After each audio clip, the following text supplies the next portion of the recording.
Muling sinusuri ang papel ng Turkey sa gitnang silangan dahil sa mga tanong tungkol sa ugnayan nito sa Hamas at Muslim Brotherhood. Nag-aalala ang mga kaalyado ng NATO sa posisyon ng Ankara dahil sa bagong ulat mula sa Foundation for Defense of Democracies. Ipinahayag na sa ilalim ni Pangulong Erdogan, lumayo ang bansa sa dating kanduraning alyansa at mas lumapit sa mga Islamistang kilusan. Kasama natin ngayon si Dr. Sinan CD, isa sa mga pangunahing may akda ng bagong ulat at Senior Fellow sa Foundation for Defense of Democracies. Sinan, salamat sa pagsama ngayong gabi. Ano ang pinaka-nakababahalang natuklasan sa ulat tungkol sa ugnayan ng Turkey sa Hamas at Muslim Brotherhood? Magandang gabi. Mahaba talaga ang ulat na ito. Siksik ito sa nilalaman at mga rekomendasyong inihay namin para sa pamahalaan ng Estados Unidos. Ang bahagi tungkol sa Hamas ay mahusay na naidokumento, masusing sinaliksik at nakabatay sa umiiral at mas napapanahong impormasyon ukol sa lahat ng ugnayang meron ang pamahalaan ng Turkey sa Hamas. Bukod dito, sinubukan naming idokumento gamit ang mga pampublikong mapagkukunan ang lahat ng mahahalagang ugnayan ng Turkey sa mga pangunahing personalidad ng Muslim Brotherhood. May dalawang kilalang tao doon na gusto namin mapansin ninyo. Meron tayong isang pangunahing leader ng Muslim Brotherhood na isang Yemeni na hanggang sa kanyang pagkamatay ay pinayagang manirahan sa Turkey. Ngunit naging kasangkot at nasangkot sa mahalagang pagbuo ng ideolohikal na naratibo ng Muslim Brotherhood. Kilala siya bilang isa sa mga otak sa likod ng idea ni Osama bin Laden. At isa pang individual na ang kanyang kapatid ay konektado sa pagpaslang kay Anwar Sadat noong araw. Ang mga individual na konektado sa Muslim Brotherhood ay hindi lang nagtatago o namumuhay ng lihim. Namuhay sila sa ilalim ng proteksyon ng kamahalaang Turkish at lantaran sa mga tirahang hayag sa publiko at sa buong bansa nang walang sagabal.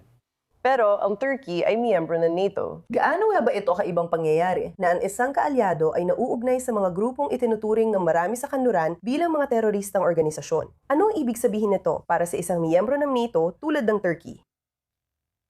Talagang kakaiba ito at sa aking obserbasyon, wala pang naging pagsubok na panagutin ang Turkey tungkol dito. Ganito ang malungkot na katotohanan. Alam ng mga kaalyado ng Turkey sa Europa at Estados Unidos ang tungkol sa ugnayang ito at kung gaano kalalim ang pagkakasangkot ng Turkey sa mga organisasyon at entity na ito. Pero gusto nilang ipikit ang mata sa isyong ito.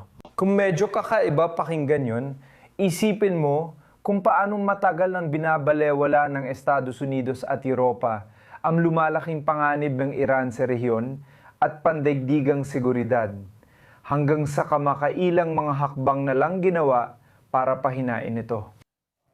Kakaiba talaga ang sitwasyon ng Turkey sa larangan nito. At masasabi ko rin, tingnan mo ang mga Turko sa Turkiya nang ipakita sa kanila ang ulat na ito.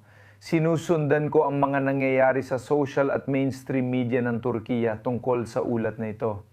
At sa halip na questionin ang gobyerno sa Turkiya na siya magbigay daan sa mga ugnayan at relasyon sa mga grupong jihadist at terorista gaya ng Muslim Brotherhood at mga sangay nito. At panagutin ng gobyerno at si Erdogan at sabihing paano niya nagawa ito sa atin. Lahat ng sisi at galit ay ibinabato sa organisasyon dito na siyang naglantad nito.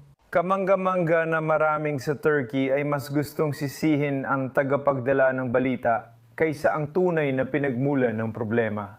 Ngayon, pagdating naman sa pagpapanagot sa pinagmulan nito, pagdating sa mga bansang kandiranin tulad ng Estados Unidos na nagbubulag-bulagan, ano kaya ang kailangan para talagang hikayatin nila ang Turkey na gumawa ng mas konkretong aksyon o baka nga pilitin pa ang Turkey na umalis sa NATO? O ano ba ang naibibigay ng Turkey sa mga bansang ito para patuloy silang magbulag-bulagan?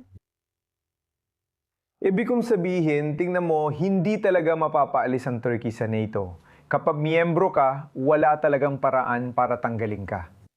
Ayaw talagang panagutin ng karamihan sa mga bansang Europeo si Erdogan o sabihan siyang itigil ang mga ginagawa niya.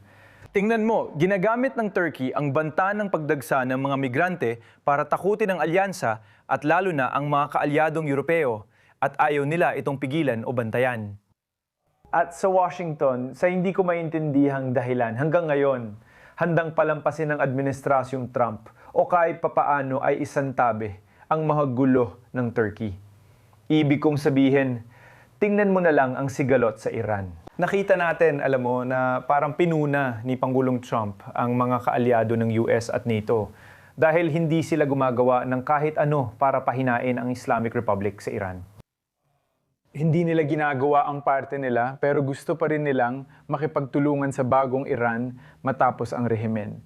Wala naman silang aksyon, tingnan mo ang Turkey. Hindi nasama ang Turkey sa ganitong puna. Pero kung titingnan mo sa kabilang banda, may maraming kakayahan ng Turkey na pwede nitong gamitin para makatulong. Hindi man direkta sa digmaan, pero tingnan mo ang malaking hukbong dagat ng Turkey. Tingnan ang malalaking operasyon ng Turkey sa pag-aalis ng mga mina na posible magbigay ng kalayaan sa paglalayag sa Strait of Hormuz. Ayaw ng Turkey gamitin ang mga kakayahan nila para dito. Sa kabilang banda, napagod na kami sa Turkey na laging may mga hini-hini sa Estados Unidos, gaya ng mga F-35 at makina para sa kanilang bagong sariling 5th generation na fighter aircraft at gusto rin nilang alisin ang mga parusa.